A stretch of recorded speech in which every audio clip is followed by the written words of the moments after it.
La Mauritanie, pays en grande partie désertique avec une superficie de 1 30 700 km², sert de point de départ pour de nombreux migrants venus de tout le continent pour tenter de rejoindre l'Europe.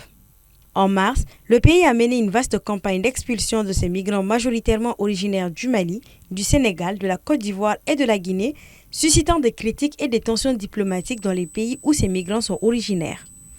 Des associations de défense des migrants en Mauritanie ont même dénoncé des arrestations de migrants dans des conditions inhumaines pendant que les autorités mauritaniennes parlent d'opérations de routine. Le Mali s'est indigné de la situation et avait demandé la cessation immédiate de cette violation flagrante des droits humains en raison de la violence subie par ses ressortissants après l'expulsion par Nouakchott d'une centaine de migrants maliens. Le but de la visite du ministre des Affaires étrangères, de la coopération et des Mauritaniens de l'extérieur, Dr Mohamed Salem Ould Merzoug, vise principalement la gestion concertée entre le Mali et la Mauritanie des flux migratoires.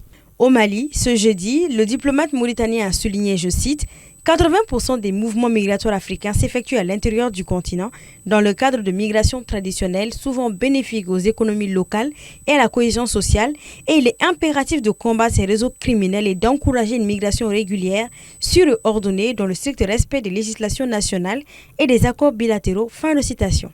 Pour l'année 2024 seulement, on a repêché sur nos propres côtes à nous plus de 500 cadavres de jeunes africains venant du Sénégal, de la Gambie, de Mauritanie, de la Guinée. Pour l'année 2025 seulement, depuis le 1er janvier 2025, plus de 100.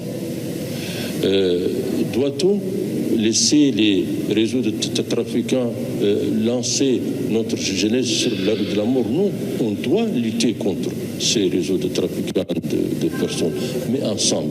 À travers cette visite, la Mauritanie veut avec le Mali une réponse coordonnée et anticipée pour gérer ce qu'ils ont appelé la montée inquiétante de l'immigration irrégulière orchestrée par des réseaux de trafiquants de personnes.